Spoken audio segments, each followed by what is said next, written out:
한국의 서울대 김태유 교수님이 쓴 패권의 비밀이라는 책이 있습니다. 이 책이 많은 사람들에게 읽히고 또 많은 분들이 이분을 이렇게 모셔서 강의를 듣는 아주 몇백만 권이 팔린 책인데요. 이분의 책을 보면 이 산업혁명에 성공한 국가는 지배자가 되고 실패한 국가는 피지배자가 된다. 우리가 다 아는 이야기입니다. 근데 여기 지배자가 될 때는 룰러라는 단어를 쓰고 그리고 피지배자가 될 때는 칼로니가 된다는 거죠. 그러면서 세계의 패권이 지난 한 500년을 돌아봤을 때 스페인이 첫 패권을 잡고 세계에, 그 다음에 네덜란드가 그 다음 패권을 잡고 그 다음에 영국이 잡고 그 다음에 미국이 잡게 되었다고 설명합니다. 그러니까 16세기 농업 제국의 영화를 누렸던 스페인 제국이 이제 시대의 흐름에 변하지 못하여 네덜란드에게 패권이 넘겨졌다고 하는 것이죠. 그래서 세계 무역을 통해 불을 쌓아 상업혁명을 이루어 이렇게 17세기를 주도했던 네덜란드도 이 상업에 치우쳐 상업혁명을 꾀하지 못해서 결국 패권을 영국에 넘겨주었다는 겁니다. 그래서 영국은 네덜란드의 상업혁명의 과학기술을 접목시켜서 산업혁명에 성공해서 해가 지지 않는 나라로 세계 패권을 쥐어잡았어요. 그러나 영국도 이 금융소득에 안주하다 기업가의 정신 또는 과학기술, 모험 정신을 가진 미국의 청교도들에게 패권을 넘겨주고 말았다는 겁니다. 김 교수님은 대한민국의 현실을 진단하면서 이렇게 말합니다. 21세기 패권은 4차 산업혁명의 성공에 달려 있다. 여러분, 4차 산업혁명이란 무엇일까요?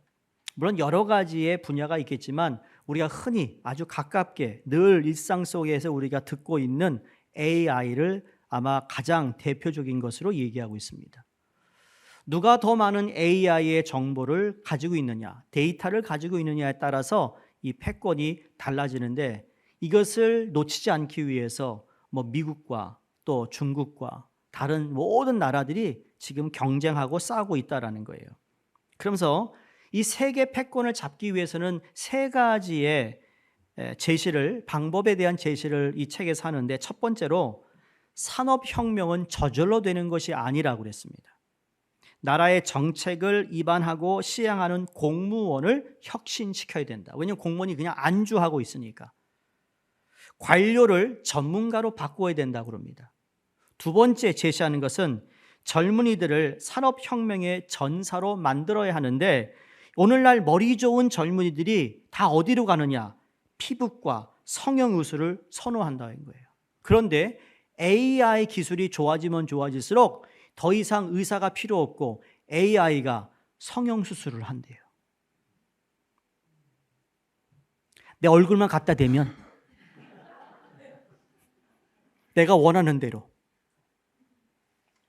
여러분 좋아하는 남자 배우면, 그렇죠? 탐 크루스 얼굴 딱 비추고 얘처럼 만들어줘. 그러면 탐 크루스가 되는 거예요. 코리안 버전. 그런 세상이 곧 온다는 거예요. 그렇기 때문에 거기에 그냥 앞으로는 그것이 더 발전할 텐데 사람의 손을 닿지 않고도 할 수 있는 그 때가 온다. 그래서 머리 좋은 사람들이 앞으로는 의료 분야의 이 80%, 그러나 정말 AI가 그런 일들을 할 수 있도록 AI나 빅데이터나 아니면 로봇이나 생명공학이나 산업혁명을 일으킬 분야에 뛰어들어야 한다는 겁니다. 참 안타까운 건데 세 번째 제시하는요, 이러면 안 되는데라는 생각이 들어요. 그게 뭐냐? 북방 경제를 선점해야 된다. 지금 북극이 녹아내리고 있는데 녹기 때문에 이제는 북극을 항로해서 나갈 수 있는 길이 열린다는 거죠. 그것을 누가 먼저 선점하느냐에 달려 있다고 하는 말입니다. 이 모든 것은 국가나 아니면 뭐 사회나 개인이나 어떻게 하든지 세계 경제 시장에 살아남기 위한 이야기라고 생각해요. 보이든 보이지 않든 간에 우리가 치러야 할 전쟁이고 치러야 할 싸움이라는 거죠. 여기에서 우리가 뒤처지면 큰일 나는 거죠. 한동안 코로나 때 반도체가 없어가지고 어려움을 당하고 자동차를 사고 구입하는데 얼마나 어려웠어요. 지금도 그렇고요. 그러니까 이기기 위해서 국가나 기업이나 개인들은 가진 방법을 다 동원해서 싸우고 그리고 이겨야 된다는 거예요. 여러분, 기업들은 여러분이 뭐 스탁을 하거나 금융에 관심 있는 분들은 1분기, 2분기, 3분기, 4분기로 나누어서 정말 내가 얼만큼 이 돈을 창출했으며 이 여기에 들어간 시간이 어떻게 되며 그리고 우리가 앞으로 뭘 더 잘해야 되면 이런 모든 데이터를 가지고 있어요. 이유는 딱 한 가지예요. 이겨야 되기 때문이에요. 경제에서 이겨야 되고 또 그 외 여러 모든 방면에서 동원해서 이것을 싸워 이겨야 된다는 거죠.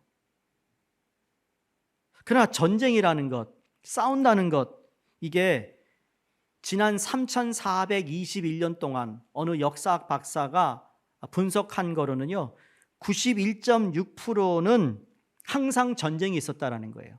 그리고 3421년 동안 전쟁을 치르지 않은 기간은 불과 286년밖에 안 된다는 거죠. 어찌되었든 전쟁이든 전쟁에서는 여러분 승자와 패자가 분명히 있다라는 거죠. 여러분이 일주일 동안 삶을 살면서 우리의 삶에도 작은 우리의 삶의 영역에도 우리가 보이지 않는 어떤 기싸움, 보이지 않는 사업자와의 어떤 거래 속에서 내가 밀리지 않으려고 하는 또 같은 종호 직장에서 일하는 동료들에게 보이지 않게 이 사람이 뭐 느끼지 못하게 내가 너보다 강하다, 내가 너보다 잘한다 이런 것을 보여주고자 하는 그런 것이 우리에게 다 있어요. 뭐 이 세상은 다 그렇거든요. 이렇게 싸우고 전쟁에서 이겨야 되는 여러분 이 전쟁의 근본이 무언가 성경이 야고보서 4장 1절 이렇게 말합니다.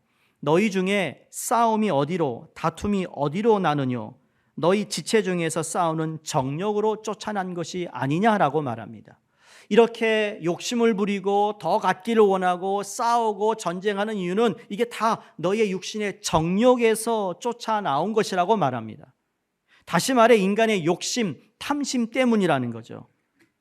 우리가 잘 아는 에덴 동산에서 그 선악과를 보고는 탐스럽기도 하고 먹음직스럽기도 했다고 하신 말씀을 보면 그 하나님께서 선악과를 만드시고 그것을 먹지 말라고 하셨을 뿐인데 이것이 너무너무 탐스러운 거예요. 그런 거 있잖아요. 먹지 마, 손대지 마 그러면 더 먹고 싶고 손대는 거. 엄마가 뭘 만들어 놨어요. 손대지 마. 손댔다가 다 엎어버렸네. 큰일 나는 거예요. 그러니까 이것이 인간의 역사에 흐르고 있는 거예요. 무엇이요? 욕심과 탐심이. 근데 성경은 거기에서 그치지 않으며 한 발짝 더 나아가서 이 싸움을 영적 전쟁이라고 말합니다. 우리의 씨름은 혈과 육에 대한 것이 아니요 정사와 권세와 이 어둠의 세상 주관자들과 하늘에 있는 악의 영들에 대함이라고 에베소서 6장 12절에 말씀합니다. 그렇다면 우리가 승리하기 위해서 무엇을 해야 하는가? 여러분 승리하기 위해 무엇을 해야 할까요? 여러분에게 딱 두 가지를 말씀드리고 싶어요. 첫 번째, 우선 우리는 확신을 가질 필요가 있어요. 무엇을 가져요? 확신. 무슨 확신인가? 우리의 전쟁은 궁극적으로 사단과의 싸움이고 그 사단이 지배하는 욕심과의 싸움인데, 그렇죠? 죄와의 싸움이에요. 유혹과의 싸움이고, 그리고 무기력감의 싸움이고, 쾌락주의와 싸움. 너무 많아요. 황금 만능주의와의 싸움. 결국 세상 풍속과 욕심을 가지고 우리를 실패하게 만들려는 사단과의 전투입니다. 그런데 여기에서 요한 1서 2장 6절에 세 가지로 우리에게 정리해 줍니다. 어떤 정리인가 하면 이는 세상에 있는 모든 것이 육신의 정욕과 안목의 정욕과 이생의 자랑이라고 그랬어요. 그래서 이게 다 하나님 아버지께로 온 것이 아니라 어디서 왔다고요? 세상으로부터 왔다. 아까 말씀드렸던 이 세상의 탐욕과 욕심으로 인하여 끊임없이 싸워야 하고 이겨야 하고 하는 이러한 부분을 보면서 우리가 가지고 있는 육신의 정욕이나 안목의 정욕이나 그냥 이 생의 자랑거리들이 하나님이 우리에게 주신 것이 아니라 이게 세상으로부터 왔다라는 얘기를 하고 있어요. 그래서 우리는 이 싸움에서 승리해야 되는 거죠. 눈에 보이는 것의 승리가 아니라 정말 눈에 보이지 않는 내 안에 있는 육신의 정욕, 안목의 정욕, 이 생의 자랑거리를 자꾸 우리가 밝히려 하고 보이려고 하는 이러한 곳에서 싸워서 이겨야 된다는 겁니다. 근데 이것이 마치 영적 싸움이 기술력을 통해 산업혁명을 이룬 나라가 그러한 나라들로 통하여 이루어지는 것이 아니고 승리하는 것이 아니라 요한 1서 5장 4절의 말씀에 하나님께로부터 난 자가 이긴다고 그랬거든요. 하나님께로 난 자 모두가 이기는데 하나님께로 난 자가 누군가 하면 예수께서 그리스도이심을 믿는 자라고 했습니다. 바로 이거에 대한 확신을 여러분이 가져야 된다는 거예요. 내가 오늘 이기는 건 내가 가지고 있는 실력이나 내가 가지고 있는 재능이나 내가 가지고 있는 돈이나 내가 가지고 있는 인맥이나 이런 게 아니라 예수 그리스도를 믿음으로 이긴다. 그래서 그 하나님께로부터 난 자가 여러분 이긴다는 사실을 믿으셔야 된다는 거고 이것을 확신해야 된다는 거예요. 왜? 우리는 하나님의 자녀로 특권을 주셨기 때문에.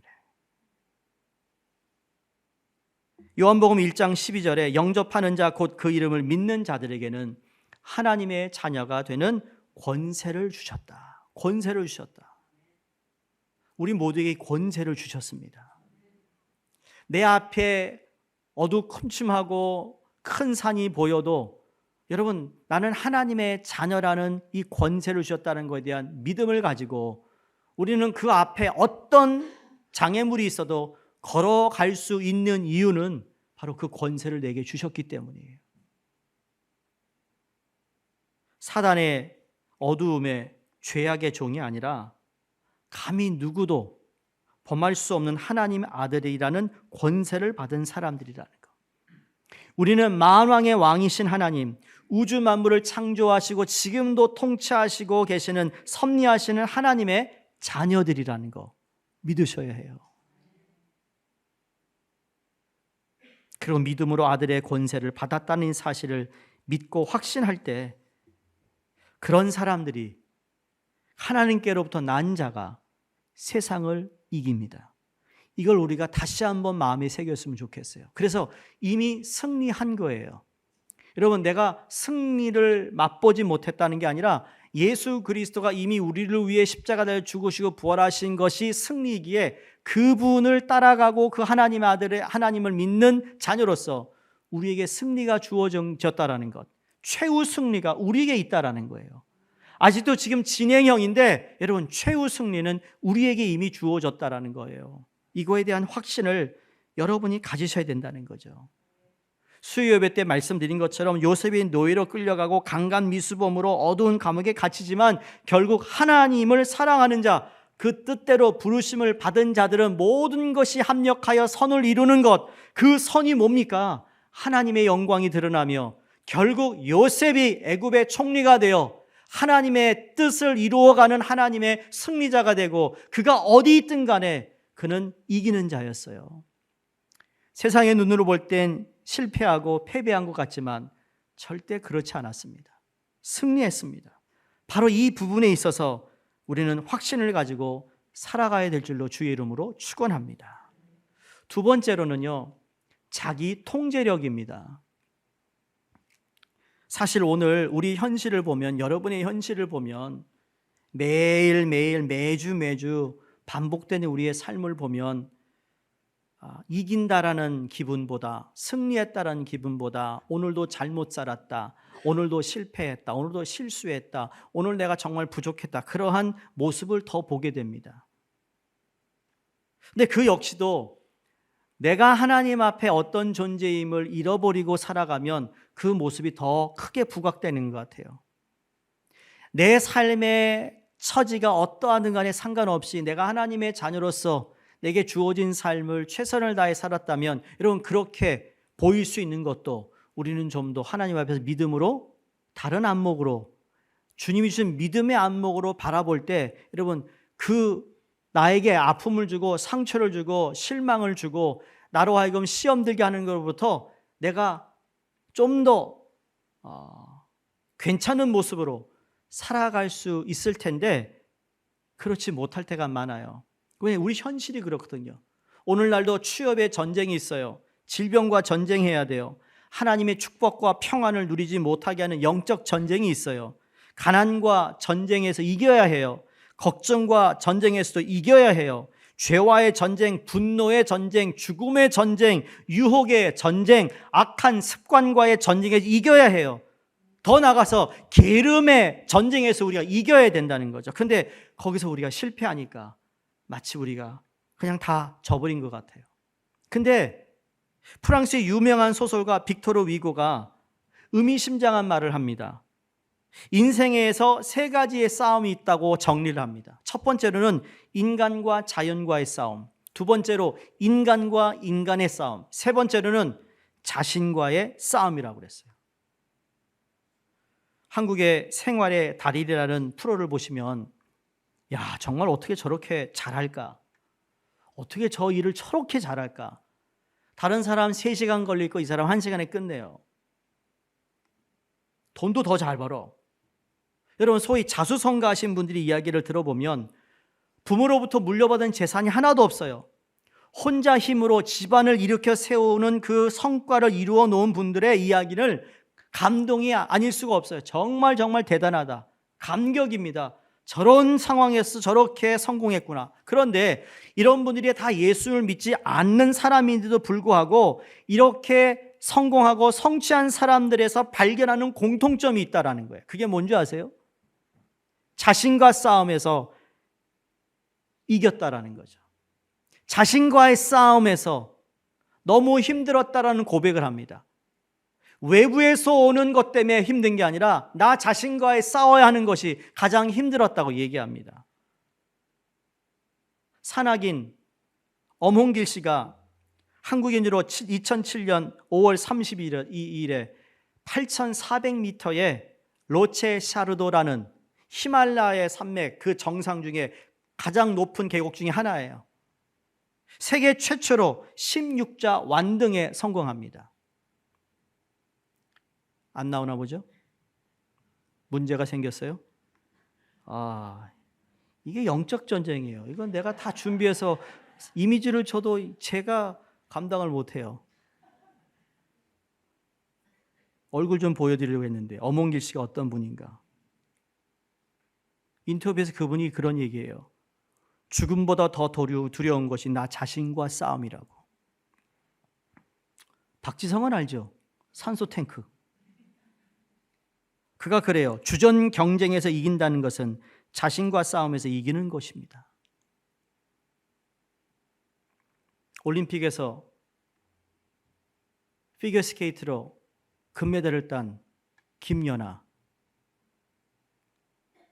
이렇게 얘기해요. 제가 추구하는 피겨는 남과의 경쟁에서 이기는 것이 아니라 나와의 싸움에서 이기는 거예요. 제가 만족할 수 있는 수준에 도달하는 것, 지금은 그게 가장 중요해요 라고 말합니다. 성도님들, 우리가 평생 싸워야 하는 것은 바로 나 자신이라는 거예요. 잠언서 16장 32절에 노하기를 더디하는 자는 용사보다 낫고 자기의 마음을 다스리는 자는 성을 빼앗는 자보다 나으니라.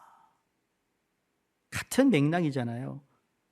우리가 새해를 시작하면서 보라 역전되리라라는 표를 내걸고 여러분과 함께 지난 3주에 걸쳐서 이 역전 시리즈의 말씀을 함께 보았어요. 여러분, 역전이 되기 위하여서는 내게 주어진 상황과 이 사건이 잘 풀리기 위해 외부로부터의 도움의 요소가 절실히 필요한 거 있습니다. 당연히 그러한 도움들이 우리에게 필요합니다. 근데 그것만으로는 되지 않는다라는 거예요. 그것만 가지고 된다는 게 아니라 그거 플러스 내적으로 나 자신을 통제하고 절제하고 훈련하지 않으면 안 된다는 겁니다. 하나님이 아무리 우리에게 좋은 축복의 말씀을 주시고 그렇게 우리를 축복하신다 할지라도 그 말씀이 이루어지도록 내가 삶으로 나 자신을 드리고 그 말씀에 헌신하지 않는다면 그 말씀은 하나의 큰 표어고 그냥 우리에게 그냥 소망의 말씀이지 그 소망이 우리 삶 가운데 실행되지 못한다는 거예요. 만약에 그 표어를 외치면 그냥 자연적으로 100번 외치면 그렇게 된다 그러면 여러분 100번 더 외치죠. 1000번도 외쳤을걸요. 그렇게 되는 게 아니라는 거예요. 오늘 본문에 고린도전서 9장 25절 이기기를 다투는 자마다 모든 일에 뭐 한다고요? 절제하니 그랬습니다. 이제 여러분 성경을 피셔야 돼. 절제하니. 금메달을 목에 걸기 위해 운동장에서 경기하는 선수가 절제하지 못하면 결코 승리할 수 없습니다. 이 절제라는 헬라어 원어의 의미를 보면 자기 자신을 정복하다라는 의미를 가지고 있습니다. 우리 한국말 사전에 절제를 찾아보니까 정도에 넘지 아니하도록 알맞게 조절하여 제한함이라고 이야기합니다. 한자로 마디 절과 말을 제자로 절제 얘기합니다. 영어 성경에서 이것을 self-control이라고 번역해 놓습니다. 자기 스스로를 알맞게 잘 조절한다는 뜻이잖아요. 다시 말해 자기 통제력을 이야기하고 있어요. 자기 조절 능력을 말하고 있다는 겁니다. 그래서 생각하거나 말하거나 감정을 나타내거나 행동할 때 하고 싶은 내가 하고 싶은 대로 하는 것이 아니라는 거예요. 그게 통제력을 가지고 있어야 된다. 자신과 싸움에서 이기려면 자기 통제력이 있어야 되는 것이죠. 그 자기 통제력이란 더 좋은 결과나 만족을 위해 일시적인 충동이나 만족을 억제하고 인내하는 것입니다. 개인이 선택한 결과를 얻기 위해 신중하게 생각하고 행동하는 거예요. 자신의 인지를 통제하고 정서를 통제하고 행동을 통제하여 자기 스스로 관리하고 조절할 수 있는 능력을 말합니다. 여러분, 철이 없다, 아직도 성숙하지 못하다는 것이 바로 이러한 부분에서 비추어 봤을 때 보이는 거예요. 여러분, 아이들이 왜 뗐습니까? 밥을 먹다가 옆에 누가 맛있는 과자를 먹으면 밥 안 먹고요, 저거 과자 달라고 그래요. 그럼 엄마가 뭐라 그러죠? 너 이거 먹어야 저거 먹을 수 있어. 그럴 때 그 아이가요, 그거 먹고 저거 먹으려고 이거를 꾸역꾸역 먹는 애는 그래도 나름대로 자기 통제력이 있는 아이라고 보는 거예요. 그런데 땡깡 부리며 이거 안 먹어 다 뱉어버려요. 저거 먹겠다고. 걔는 어떤 애죠? 더 훈련을 받아야 해요. 통제력. 이 얘기하는 게 여러분이 자기 배우자를 보면서 우리 아이 중에 걔 같아. 그 아이 같아. 맞아요. 이게 어린아이니까 우리가 봐주죠. 근데 어른이 되어서도 말이죠. 대화를 나누고 뭔가 회의를 하는데 자기 생각하고 안 맞고 안 따라준다고 벌떡 일어나 나간다든지, 여러분이 사업을 하는데 말이죠, 그런 일들이 벌어지고 있으면 여러분 그 사람과 조마조마하지 않겠어요? 계약을 써는데 이 사람 언제 또 감정이 바뀔지 몰라가지고 이거 다 그냥 없었던 걸 해버리면 어떡할까? 제가 그런 말씀 한번 드린 적이 있어요. 미국의 OMS라는 선교단체, 한 100년이 넘은 선교단체예요.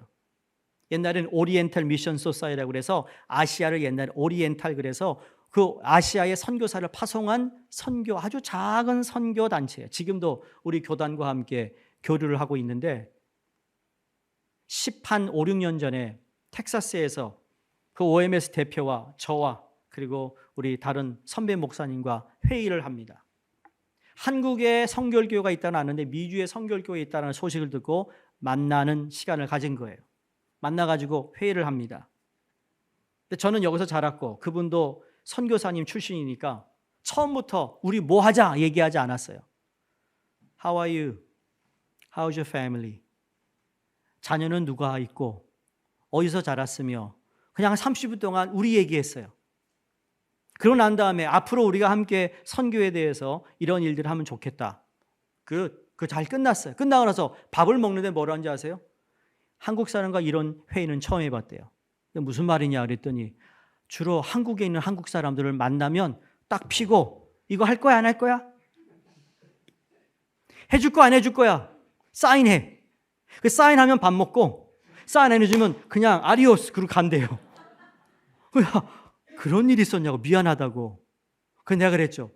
미주에 있는 사는 우리는 다르다고. We are different. 걱정하지 말라고.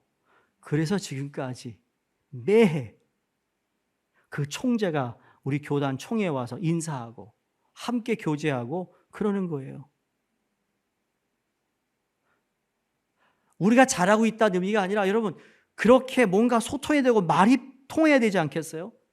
근데 자기가 하고 싶은 게 안 되면 그거에 꿍 해가지고 말이죠. 자기 통제력이 없는 그러한 모습이 얼마나 여러분이 믿는 사람인데 말이에요. 교회를 다닌다고 아는데 상대방이 나하고 얘기할 때 정말 말도 안 통하고 이 사람은 정말 뭐 예수 믿는다면 교회 다닌다면서 이게 야 교회 다니는 사람하고 거래하면 안 되겠어. 이렇게 말을 듣는다면 이거 창피한 일이거든요. 그래서 자기 통제력 속에는요. 유혹에 저항하는 능력이 있어야 되고요. 만족을 지연하는 능력도 있어야 되고요. 충동을 억제하는 능력도 포함되어 있는 거예요. 내가 지금 당장 이거 하고 싶어도 그것을 지연할 수 있는 그 만족을 위해 지연할 수 있는 통제력이 있어야 된다니까요.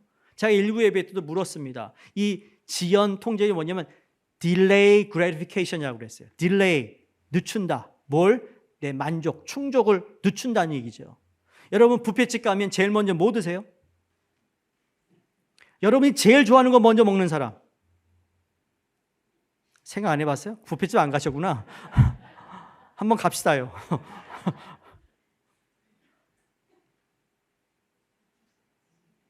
어떤 분은 그럽니다. 배 안에 야채를 먼저 쌓아놓고 먹어야 된대. 그래야 제대로 쌓인대요. 어떤 분은요, 자기가 정말 좋아하는 음식은요, 맨 마지막에 먹는데요. 아주 이거를 이거 먹고 싶은 건 내가 이거 먹기 위해서 왔는데, 어떤 분들은 아니, 가장 비싼 거 먼저 먹는데. 벌써 생각이 다 다른 거예요. 어찌되었던 delay gratification. 내가 만족을 지연할 수 있는 능력도 우리가 필요한 거거든요. 그러면 자기 통제력을 높여 승리하기 위해서 무엇을 어떻게 해야 되는가? 딱 세 가지 말씀드립니다. 목표가 분명해야 됩니다. 목표가 분명합니다. 26절에 그러므로 나는 다름질하기를 향방 없는 것 같이 아니하고 향방 없는 이 향방은 아델로스라는 헬라어로 불확실하게 목적 없이라는 뜻입니다. 육상 선수가 결승전을 향해 달리는 것을 말하는데 목표와 방향이 분명해야 되는데 아무리 빨리 달려도 결승전의 반대편을 달리면 아무런 소용이 없다라는 거예요. 바울에게 있어서 분명한 목표는 무엇입니까? 복음을 전하는 것이었습니다. 23절에 내가 복음을 위하여 모든 것을 행함은 복음에 참여하고자 함이라. 보세요. 내가 복음을 위하여 모든 것을 행했어. 근데 또 복음에 참여하고자. 다시 말해 내가 복음을 위해서 열심히 뛰었음에도 불구하고 나중에 복음에 참여하지 못할 수 있다라는 얘기거든요. 내가 분명히 일로 뛰어갔으면 당연히 저 안에 내가 참여해야 돼요. 그 복음에 위해서 뛰었고 그 결과를 내가 맛보아야 되는데 복음에 참여하지 못할 수도 있다라는 거죠.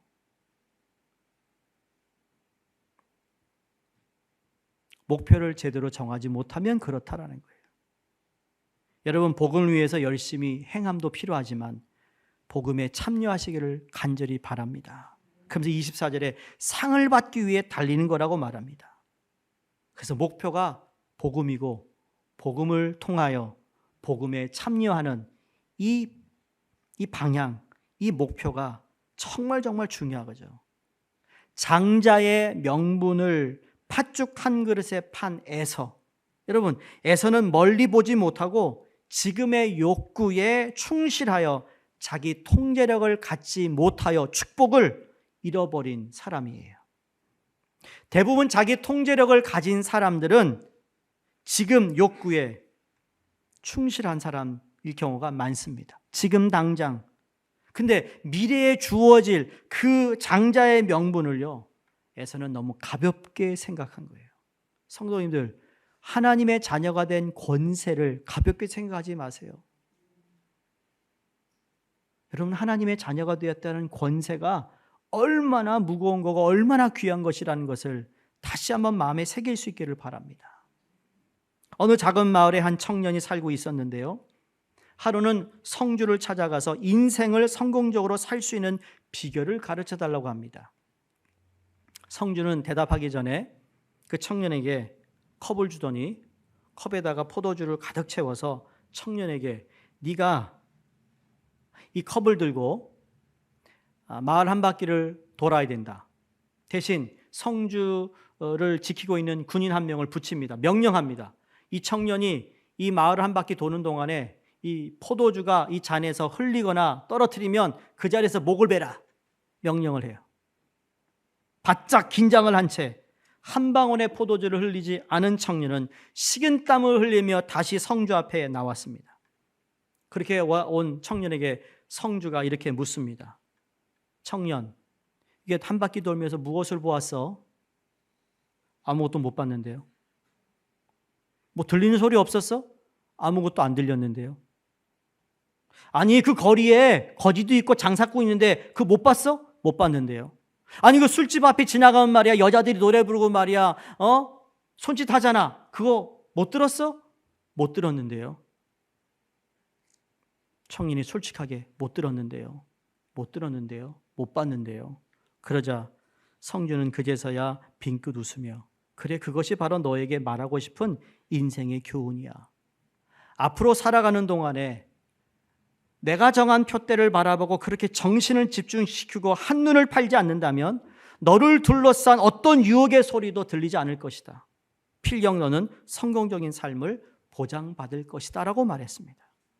역전을 기다리며 승리를 위해 이런 분명한 목표를 세우시기를 주의 이름으로 축원합니다. 두 번째, 오늘 본문에서 훈련하라 말합니다. 24절, 27절인데 이 훈련을 하기 위해서는 먼저 버릴 것을 버리고 훈련해야 된다는 것을 강조합니다. 오늘날 여러분, 연예인이나 유명한 운동선수나 교수나 그 유명한 정치인이나 때로는 목회자가 자기 통제 훈련이 되지 못해서 큰 실수를 범해요. 성추행으로 몇십 년 쌓아 올린 것을 한순간에 무너뜨리는 것을 보지 않습니까? 어느 분야든지 자기 통제를 하지 못하면 한순간에 무너져 버리는 거예요. 쌓는 건 어려운데 시간이 걸리는데 무너지는 건 한순간이에요. 오늘날은 더 빨라요. 24절에 너희도 상을 받도록 이와 같이 다름질하라고 말합니다. 최선을 다하라는 말씀이에요. 오늘 이상하게 운동선수 얘기를 많이 하는데, 여러분, 바르셀로나 올림픽에서 금메달을 획득한 마라톤 영웅 누굽니까? 황영조. 고맙습니다. 내 성을 기억해 줘서. 자기 성 아니라고. 황영조 선수. 그가 이렇게 고백해요. 연습 도중에 버스 위를 뛰어 쫓아가다가 너무 힘들어서 버스 바퀴에 들어가고 싶었대요. 그냥 죽고 싶었다는 얘기죠. 그만큼 힘든 거예요, 뛰는 게. 먹고 싶고 자고 싶고 즐기고 싶고 모든 것을 오직 한 가지 목표를 위해 줄이고 억제하고 끊고 훈련할 때 금메달의 영광을 획득하더라는 거예요. 이게 운동뿐만 아니라 건강도, 사업도, 공부도, 가정생활도, 신앙생활도 마찬가지입니다. 그래서 27절에 사도 바울이 내가 내 몸을 쳐 복종시킨다고 그랬어요. 복종시킨다. 사랑하는 성도님들, 여러분의 삶 가운데 현재 역전되어야 할 영역이 분명히 있을 겁니다. 근데 그건 단순히 믿습니다 외친다고 되는 게 아니에요. 선명한 목표만 세워온다고 역전되고 승리되는 것도 아니에요. 목표를 세웠다고 자기 통제력이 저절로 여러분 강화되는 것도 아니에요. 월계관을 쓰기 위해 부단히 자기를 훈련하여 최선을 다해 달려가야 된다는 겁니다. 우리가 잘 아는 사울 왕과 다윗 왕의 차이점이 참 많습니다. 근데 사울 왕과 다윗의 가장 큰 차이점은 뭔지 아세요? 이게 누구나 다 그렇습니다. 사울 왕은 너무 쉽게 왕이 됐어요. 성경을 보세요. 사울 왕은요, 사람이 보니까 사울 왕이 인물도 좋아. 키도 크고, 야, 저 사람은 정말 깜이야. 왕이 될 깜이야. 그리고 왕이 돼버렸어요. 다윗은 어렸을 때 목동인데 사무엘을 통하여 기름 부음 받아 앞으로 왕이 될 사람이라고 했어요. 근데 그런 다음에 다윗은 어떻게 됐죠? 지지리 고생을 했어요. 엄청난 핍박을 당했어요. 고난 뒤에 고난, 도망가고 블레셋 사람들 징역에 들어가서는 자기가 미친 척합니다. 예? 피 질질 흘리면 침을 질질 흘리면서 피였을 거야 아마. 그렇게 해서 자기가 살아남으려고 그렇게 훈련받은 사람이 다윗 왕이에요. 낮고 낮아짐을 경험합니다. 자존심 다 짓밟혔습니다. 그럼에도 불구하고 결국 하나님의 뜻대로 그가 왕이 되었을 때 하나님의 마음에 합한 왕이 될 수 있었죠. 그 차이예요. 여러분, 너무 쉽게 하나님이 여러분에게 다 주면 우리 스포일 되거든요. 거기에는 인격 변화도 없어요. 인성도 나쁜데 좋은 거 가져봐요. 인성 개떡 같은데 말이죠. 죄송합니다. 예? 좋은 차만 틀고 다니고 말이에요. 그 사람 못 봐요, 그 꼴을. 하나님은 우리를 그렇게 훈련하지 않으세요. 그만큼 자리에 갔으면 그만한 인격과 어떤 정말 성숙함을 가져야 되는데 그걸 우리를 훈련시킨다고요. 고난과 역경은 나를 단단하게 하는 기회라는 거죠. 그 성숙함을 통하여 하나님이 쓰시는 거라고 믿습니다. 하나님이 우리에게 좋은 걸 주길 원하세요. 이게 우리 하나님이 우리에게 바라는 어떤 레벨이라면 여러분 그 레벨에 맞는 우리의 정체성, 우리의 어떤 인성, 우리의 성숙함을 하나님이 기대하거든요. 내가 이만큼 너한테 줄 수 있는데 이만큼에 대한 그걸 받고도 네가 자만하지 않고 교만하지 않고 쓸데없이 그냥 그렇게 사는 것이 아니라 그것 때문에 더 하나님 앞에 충성하고 살아갈 수 있는 사람을 하나님이 세우기를 원한다는 거예요. 아나니아와 삽비라, 아간, 가롯 유다, 롯의 부인이 눈앞의 이익만 보다 결국 무너진 겁니다. 자기 통제력이 뛰어난 사람을 만들려면 학습해야 하고 무엇이 내게 이익이고 이익이 아닌지를 깨달아 영적 근육, 마음의 근육, 감정의 근육을 어떤 바이러스에도 무너지지 않도록 튼튼히 해야 될 줄로 믿습니다. 마지막은 성령의 통제를 받아야 되는 거예요. 사도 바울은 철저히 자신을 처복종시키는 이유를 자신이 남에게 복음을 전파하기 위해 최선을 다했지만 주님 앞에 갈 때 버림받을까 봐 두려워하는 마음으로 절제하며 살았다는 것을 말합니다. 아까 얘기했던 복음을 위해 힘썼는데 복음에 참여하기를 원하는 것과 똑같은 말이에요. 내가 열심히 복음을 전했는데 내가 버림을 받을까 봐 나 자신을 쳐서 복종시킨다. 이거는 성령님을 모시고 있는 사람만이 할 수 있는 거예요. 성령님의 의식을 가지고 있는 사람, 성령을 모시고 사는 신앙인의 자세가 바로 이러한 모습이라는 거죠. 성령 충만을 받으면 내 스스로 통제하지 못하는 것, 힘으로 능으로 하지 못하는 것도 할 수 있다고 믿습니다. 요셉이 젊은 나이에요. 혈기왕성한 청년이지만 돈 많고 권력 있는 저 여주인이 하룻밤 자적을 유혹할 때 뭐라고 얘기합니까? 내가 어찌 이 큰 악을 행하여 하나님께 죄를 지으리까? 여기에 중요한 단어는 큰 악이라고 그랬어요. 그냥 다른 악과 달리 큰 악입니다 라고 고백하고 있다니까요.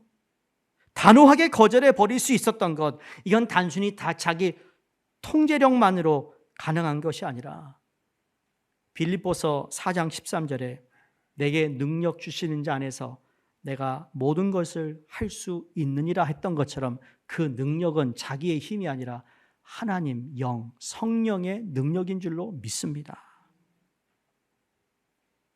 성령 받으면 나를 위해 십자가에 죽으시고 부활하신 예수님이 내 안에서 내 인생의 주인이 됨을 믿을 뿐만 아니라 그 성령의 능력으로 우리는 나 자신을 성령의 힘으로 통제하고 다스리고, 그리고 그 가운데 내가 하나님 앞에 훈련하며, 그럼 내가 버리고 목표를 향해 나갈 것을 우리가 지향해 나갈 때, 여러분 보라 역전들이라는, 그래서 이루어지는 거라고 믿습니다. 그래서 여러분의 삶 가운데 내 몸에 지니고 있는 여러분 심장 하나 내 마음대로 못하는 것이 인생이잖아요. 내 생각 하나 내 마음대로 통제 못하는 것이 인생이잖아요. 자기 통제력은 예수 믿는 사람들에게 궁극적으로 여러분 단지 셀프 컨트롤이 아니라 스피릿, 홀리 스피릿 컨트롤이 되어야 된다는 거, 이 점을 기억하시고 역전되는 인생 하나님이 만들어 놓으셨어요. 그걸 우리가 이제는 실행하고 경험하고 하나님께 영광 돌리는 우리의 삶이 되기를 주의 이름으로 축복합니다. 기도하겠습니다.